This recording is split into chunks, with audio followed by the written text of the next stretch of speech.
big difference. It's the conflict between the personality and the system. And Karpov, I deny that there is that Karpov like a personality, yes. It's a very strong, one of the best chess players in the world. This is true. But there is no Karpov as a person. It's a symbol of the system. We just have no relations at all. And probably this is the best situation which we can achieve.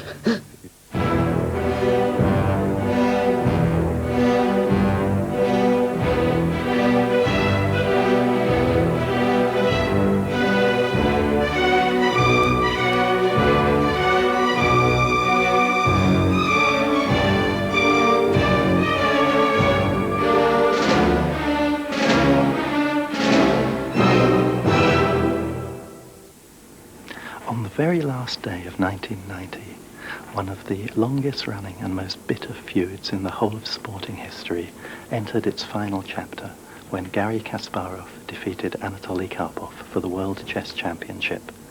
Here were two men with, by all accounts, nothing in common. Well, nothing except a really pure genius for chess and a total, sincere hatred of each other which has spilled far beyond the confines of the chessboard. In the next 40 or so minutes, we'll be looking back at some of the highlights of their World Championship match, but far more than that, we'll be trying to find out what really makes the two best chess players in the world tick. With the help of some of the grandmasters playing here in the Hastings tournament, we'll be trying to find the answers to some of the most perplexing of all chess problems. Problems like, why are all the best players in the world from the Soviet Union? Why are they all male? What is it in this copy of Playboy that they can find so interesting? And finally, what is it about chess that seems to bring out the worst in people? A modern chess game needs such tension, supernatural tension, that a normal human being cannot stand it. And necessary to feel kind of aggression, hate or contempt to your opponent, just to be able to stand such intensive play. That was Viktor Korchnoi, unsuccessful challenger for the World Championship in both 1978 and 1981. We'll be hearing more from him later, but first, let's introduce the main characters.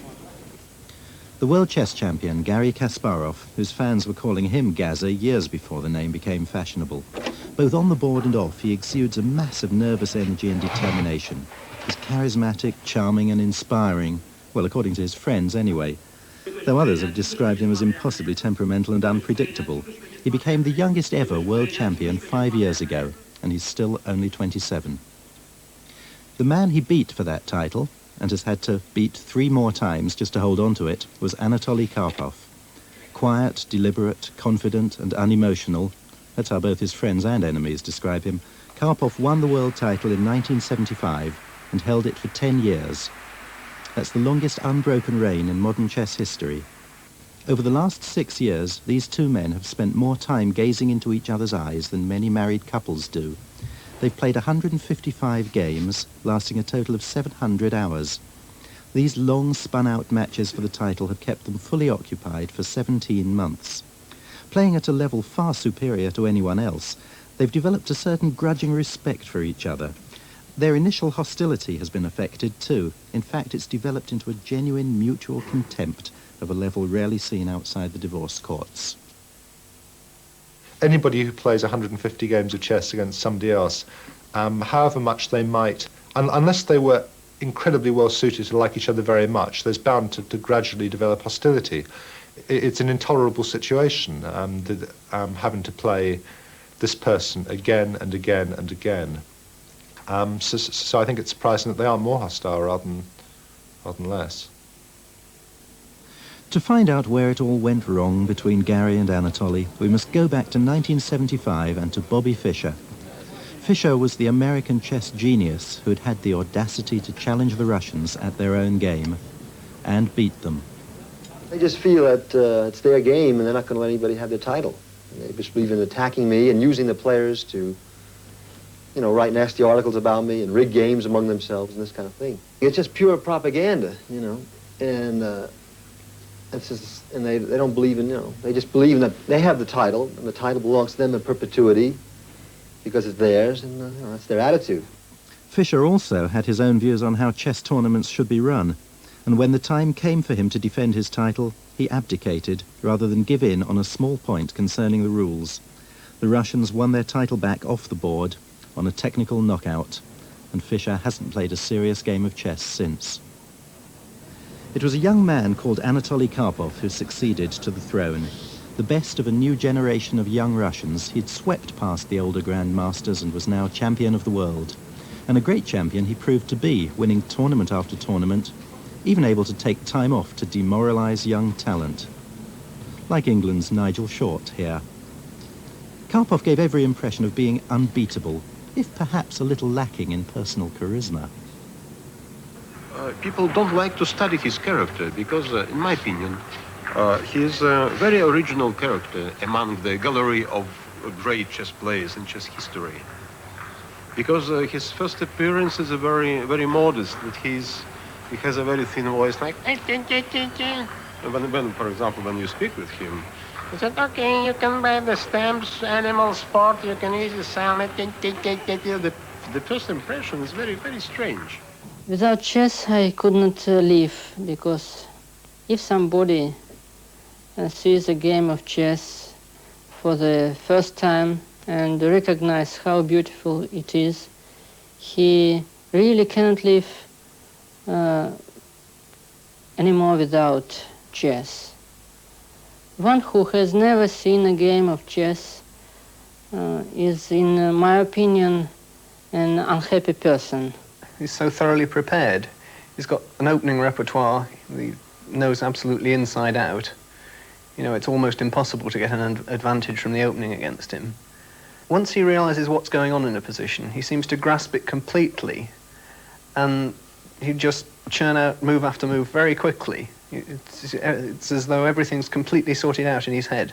Even when he has a tiny advantage, nothing really significant, he's fantastically good at just fiddling around with it, just maneuvering and generally niggling, just playing here, playing there, trying this, trying that, and generally putting tremendous pressure on the opponent. Karpov twice successfully defended his title against the Soviet defector Viktor Korchnoi. Those wins earned Karpov the Order of Lenin, personally presented to him by Leonid Brezhnev. He was accused of passing coded messages in yogurt containers, using parapsychology to distract his opponent, but Karpov just dealt with everything in his usual unemotional manner, though this didn't impress everybody. His name is Karpov, of carp, fish, and he's cold like a fish, and his mind is very exact, precise, like a fish, so he's not, he doesn't have a tendency to underestimate or even to overestimate. Or to be yes, this is his best chess quality. He's not creative in chess, he's not creative in openings or endings. He is exact, like a good pupil, that's all. But the good pupil left the old master out in the cold. Karpov, the man with no known vices other than chess and stamp collecting, took his title safely back to Moscow, which was where he next had to defend it. In 1984, he met Garry Kasparov, 12 years his junior. Karpov was determined to put the young upstart in his place. An epic match dragged on for 5.5 months. Kasparov had been 5-0 down, but fought back slowly to 5 wins to 3, with 40 games drawn. But his plans had not reckoned on the president of the International Chess Federation, Florencio Campomanes. I therefore declare that the match is ended without decision. But that was only Act 1. Up till then, challenger Garry Kasparov had sat silent, and Karpov, the champion, hadn't even appeared. The president cited physical and mental exhaustion on everyone as the reason for ending the match. But he looked well enough, and so did Kasparov. And then came Act 2. Enter Karpov with cliché. Rumors of his death, he said, were totally exaggerated. He insisted he wanted to play. What about Kasparov? Kasparov was busy losing his temper. What a performance, he shouted. I could even win, but they're just trying to delay. The floundering president began to sink. Now, however, I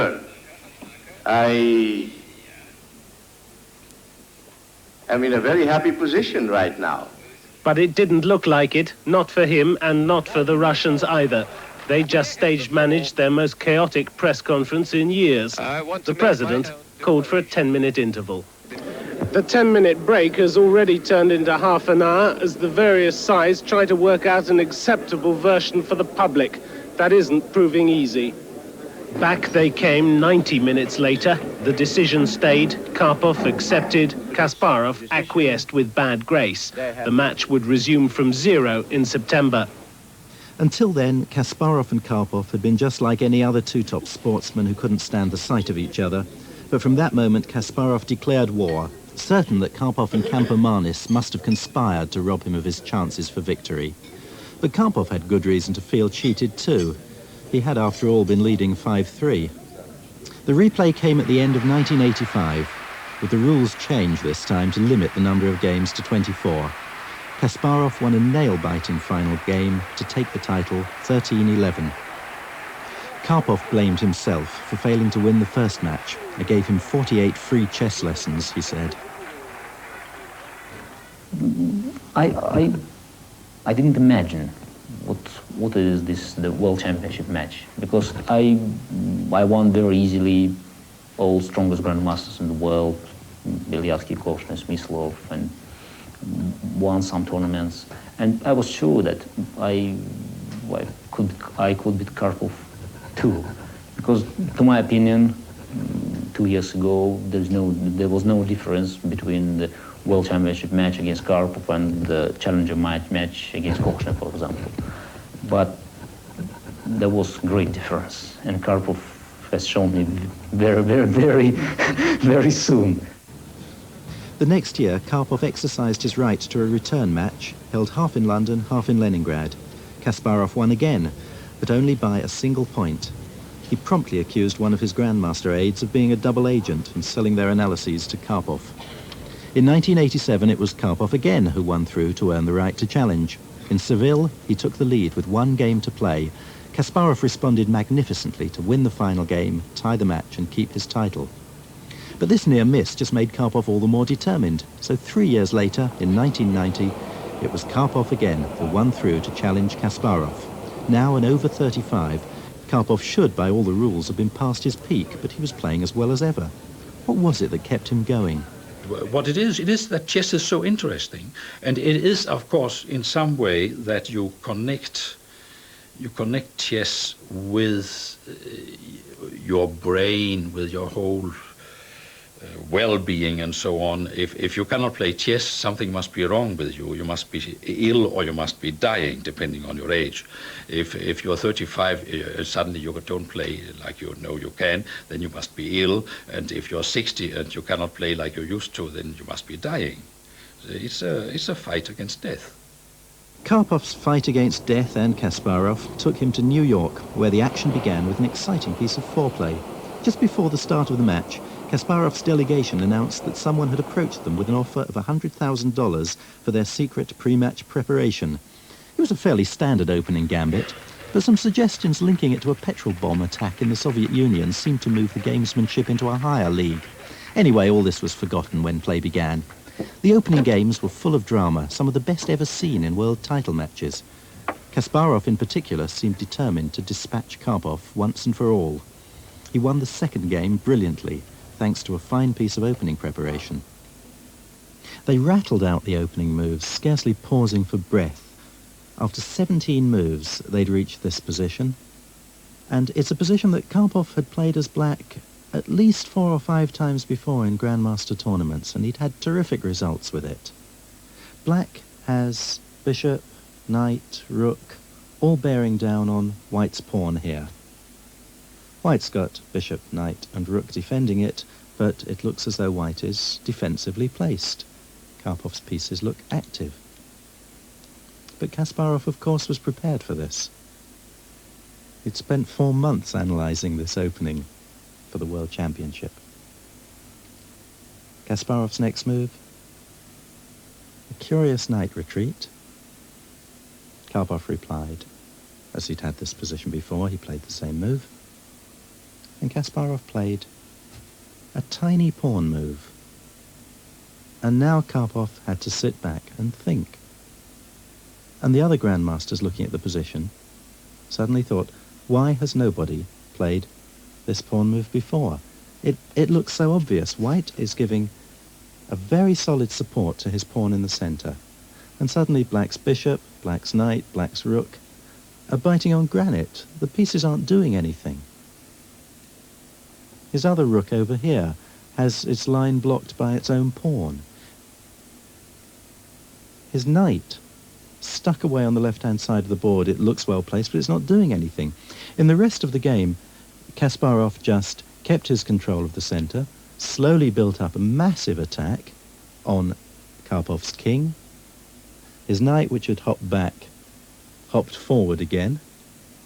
All of White's pieces joined in the attack, and Kasparov just demolished Karpov's king. Was this curtains for Karpov, his favourite defensive system shot to ribbons? Well, no, it wasn't. Over the next few games, he showed his great defensive skills and withstood everything that Kasparov could throw at him. Then nerves seemed to take over, with both players making almost incomprehensible errors. They've reached a position with a strange material imbalance. Kasparov, White, has bishop and knight. Karpov has a rook. Now, bishop and knight are worth somewhere between rook and 1 pawn and rook and 2 pawns. Karpov's got rook and 3 pawns, and he's got this army of pawns just galloping down this side. Now, all Kasparov can hope for is some threats on the other side, but really he isn't threatening anything. If Karpov had just pushed this pawn, pushed any of his pawns, he would almost certainly have won the game. What in fact happened was extraordinary. Karpov, perhaps being ultra cautious, just moved his queen back a square.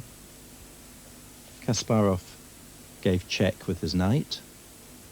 The knight's protected by White's queen, so Karpov's king had to move out the way. Another knight check. And all black can do is just go backwards and forwards.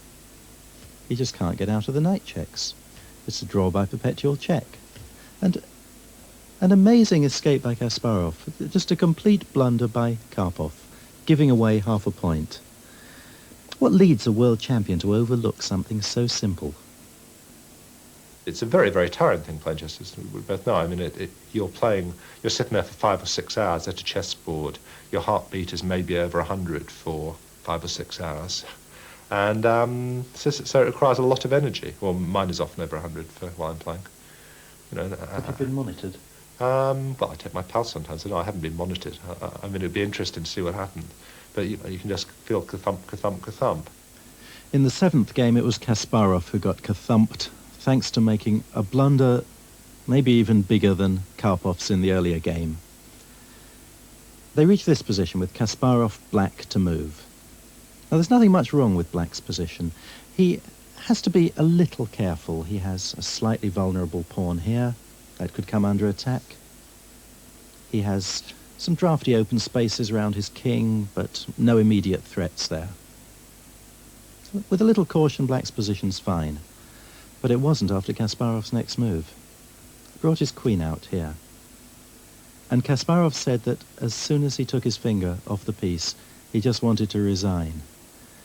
He's put his queen on the same diagonal as White's queen, just the white knight between them. Now, you always have to be careful when doing things like that.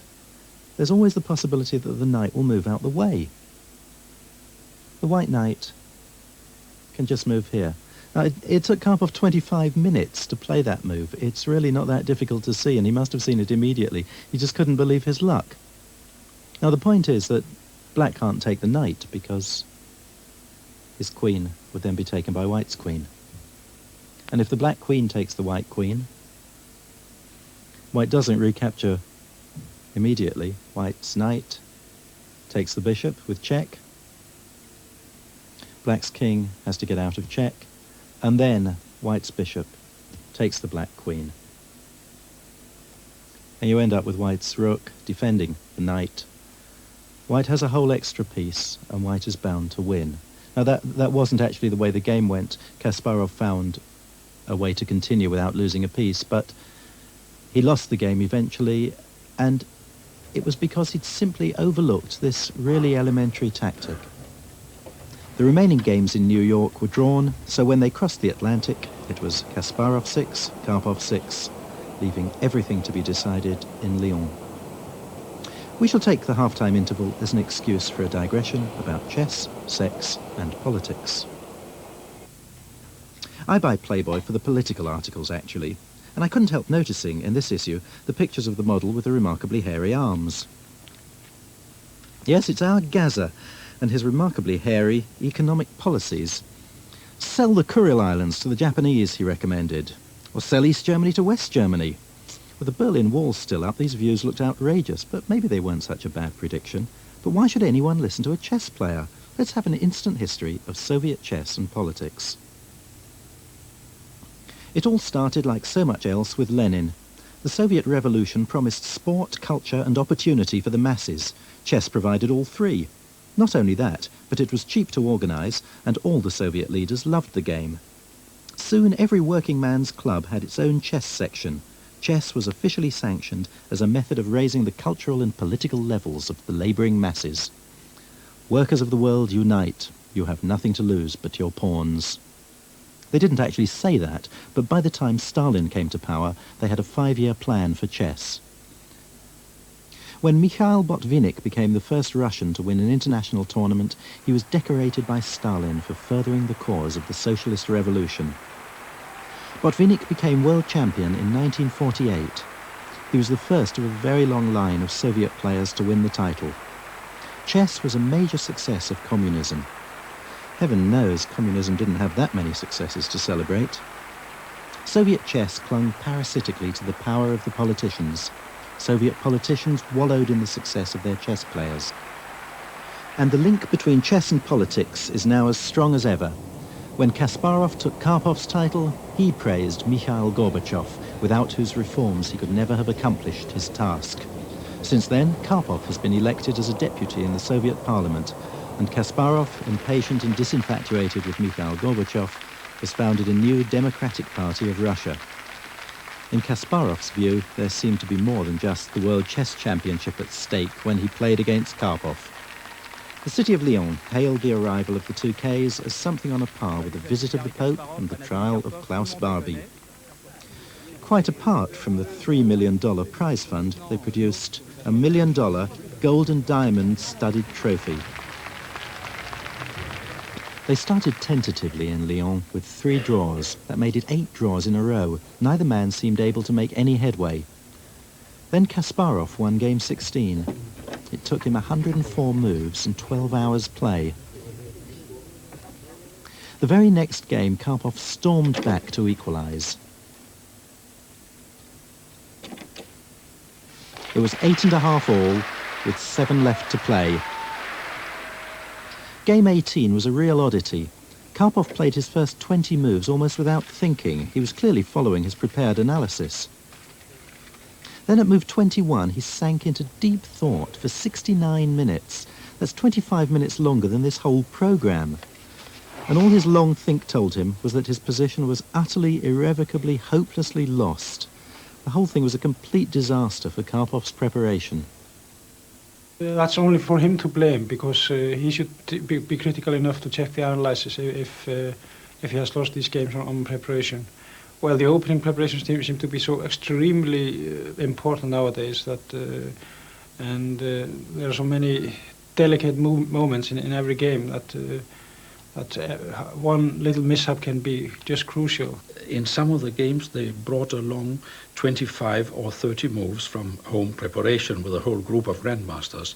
I was surprised when in Lyon, Karpov told me that this game he lost, I think that was game 18, the mistake was made at home, and he said up to then, the 3 games he had lost at home, bad preparation. And I think it is a weakness in the match, but it was the same, for instance, in Alaka in Capablanca 27, that they go into each other's preparations because they know each other so well and they don't go away very much from their own repertoire. So for game 18, Karpov got no marks for his homework and went 1 down. Another draw followed, leaving Kasparov 10-9 ahead. But this time the champion seemed to have chickened out by offering a draw when he'd had a very promising-looking attack. Both men were clearly very tired and still nervous. They were putting their whole personalities into this match. Some of these games where Kasparov, with white in some strange variation of the Rui, sacrifices pawns and pieces to attack, just to get his rook across to the king side and attack with everything. Karpov doesn't believe in this attack, and so he wouldn't play it with white, and he does play the defense, the black position. That is one very clear case. And in general, Karpov does not strive for the direct attack against the opponent's king. Of course, in some cases he's provoked, he has to do it. But in general, he wants to attack weaknesses in the pawn structure of the opponent. Both men followed exactly that recipe for game 20. It was the real highlight of the match. From a very early stage, it became clear that both players were out to win. They'd had enough of the nervous tension, the match was nearing its end, and they decided to go for each other. Kasparov white, and the game followed exactly the same pattern as 6 or 8 of their earlier games. They had decided that this was the way to play, the main line of the Ruy Lopez. Same as game 2, same as game 4, game 6, game 8. Might look a bit unimaginative playing the same moves every time, but they were having a little dispute about the opening. Now this is absolutely the standard position. Karpov had played several different moves here, but reverted to his favourite. This is a system developed by one of his seconds. Black points his pieces so that they will later be able to bring pressure against this white pawn. Now they were really not thinking about their moves at all. They'd played them all before. It was just a question of who was going to diverge first from the earlier games. It looked likely to be Karpov because he hadn't been doing so well in this opening. First pawn exchange. Black giving up his firm hold in the centre in order to bring his knight to an advanced square, attacking the white bishop, which hides backwards.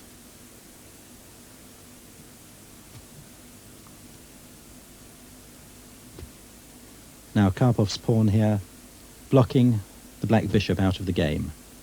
And this becomes a crucial element of the position. We'll see why in a moment. Karpov retreating a knight.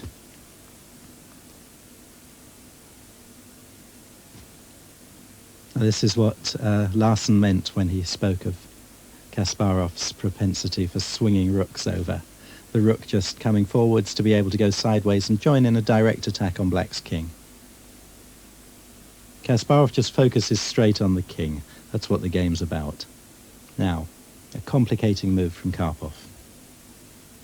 Now, they'd played all this before in the 4th game, I think. What Karpov's doing is trying to undermine the white pawns. He's trying to lure white's pawn off this square, and once that pawn moves, then the other white pawn becomes vulnerable. More than that, Karpov's trying to open this diagonal for his bishop. The bishop's dead. He must get rid of those pawns that are blocking it. Now, they'd had this position before. The previous time, Kasparov had simply captured here, captured the black pawn. This time, he was ready with something new. just moved his rook over to the centre. Now, even this was a position that Karpov had had before, and Karpov continued with his plan, bringing a knight to the centre, adding to the pressure on both the white pawns. Now, this is the crucial position for the opening. The theme is set for the whole game. One day, these two pawns vanish. One's going to take the other. When those go, White's other pawn will be lost. Kasparov is willing to invest that pawn because all of his pieces, every single one, even this bishop here, whose diagonal is blocked at the moment, but when those get out the way, even that bishop there will be attacking Black's king. Kasparov is going to go straight for the throat, attacking with all his pieces. Karpov is undermining the pawns. They are both out for the kill. They create extremely difficult positions which require very recondite play, maybe, and they go through a phase in many of their games in which nobody really knows what's going on, they included, of course, and then eventually the position clarifies. Now, this is a position that's definitely not clarified. With these pawns ready to take each other, the centre is going to be burst open. But not yet. Both players want to keep the tension until they are ready. So, Kasparov retreating his knight. One day it's going to come out somewhere effective. Karpov waiting, putting his king on what he hopes will be a safer square. Kasparov moving a pawn up so that his bishop will be able to join in the attack. Put it on the same diagonal where Karpov has just put his king. An exchange of pawns.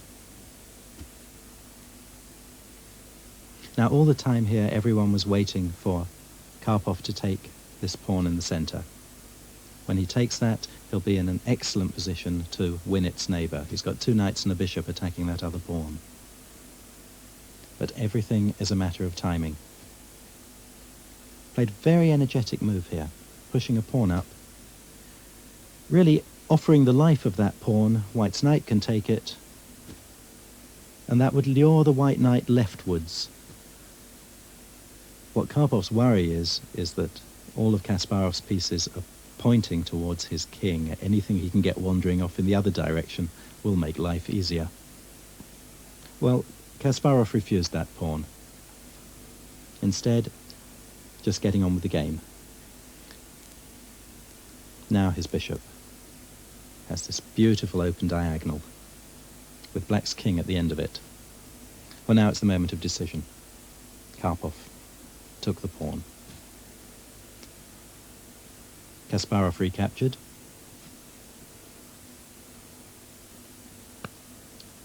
And now Karpov won the pawn in the centre. Knight also attacking Kasparov's rook.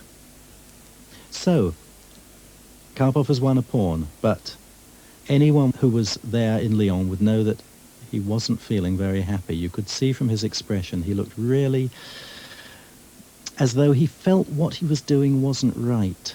He saw all those pieces pointing at his king.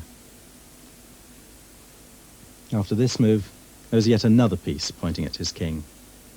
Now, White's rook pointing towards this pawn, bishop also pointing towards that pawn. The neighbouring bishop on a very dangerous diagonal. And what are all of Karpov's pieces doing on the other side of the board? Somehow he knew those forces over there weren't going to be able to get back to defend. So the rook coming over to bolster the defences. And now this knight, which has been lurking, joined in. Every one of White's pieces is attacking. Formidable. Queen trying to join in. And then came an absolute bombshell. Everyone was looking at White's position, wondering how the attack was going to go on. Nobody saw the move Kasparov actually played. Just quickly took this pawn with his knight.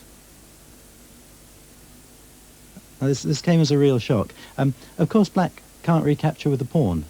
His pawn can't take because then his king would be in check from the white bishop. But it looks as though Black's rook can take. If black's rook moves out the way, taking the knight, that leaves white's rook on the same line as the black queen. White's knight would move out of the way. Now, there are various possibilities. It's very complicated to go into these. The move that would actually have been played is the white knight taking this pawn. It's very complex. It wins for white. Karpov saw that, and he also saw something very ingenious. He found another way to win a piece. Karpov's pawn advanced, cutting off the line of the white bishop. And this white knight is still under attack. This is absolutely the most complex position they had in the whole match. Now, ignoring the attack on his bishop, Kasparov retreated the knight. Pawn took the bishop. And the big one, the heavy artillery, joins in. White's now got 1, 2, 3, 4, 5, 6. 6 pieces arranged for an attack on the black king. And really, black has only 3, maybe 4 that can defend. The attack ought to win. Karpov tried to bring another piece back to aid the defences. Queen check. Rook in the way. Now he's bought off the knight, giving up the rook for it. And now what white would like to do is move his knight into the attack, but then his rook will be under attack from the black queen.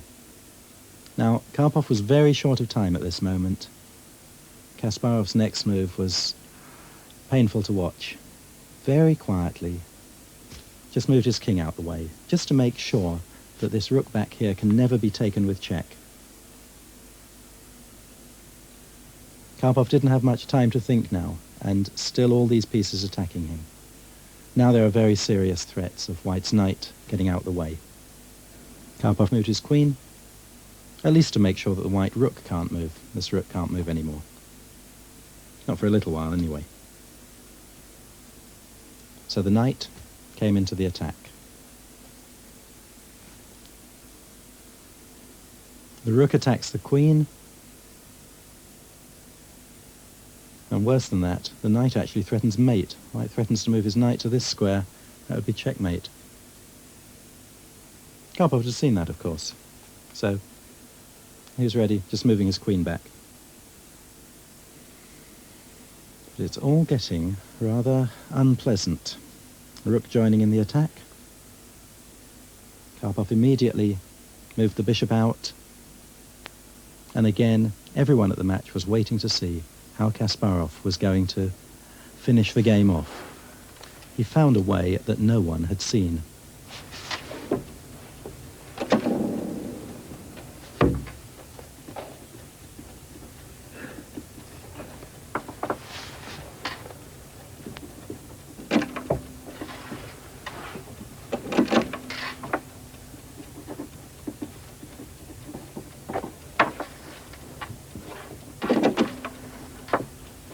Did you follow all that? Well, here's the slow-motion action replay.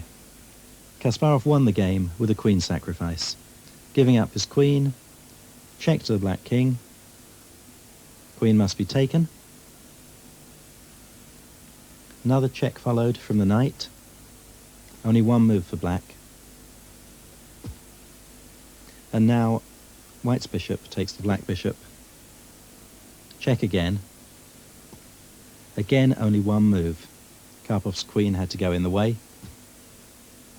So Kasparov very simply just took the queen back. Karpov moved out of check, and it was time to harvest. Rook goes, and now really if Karpov had had more time he would simply have resigned. The position is totally hopeless. But he played on a few moves to the time control. Another check. King took the knight. Bishop takes the knight check. And in this position, Karpov resigned. All he can do is take the bishop with his knight, and then his great big pawn, his only hope here, falls, and the position is totally lost.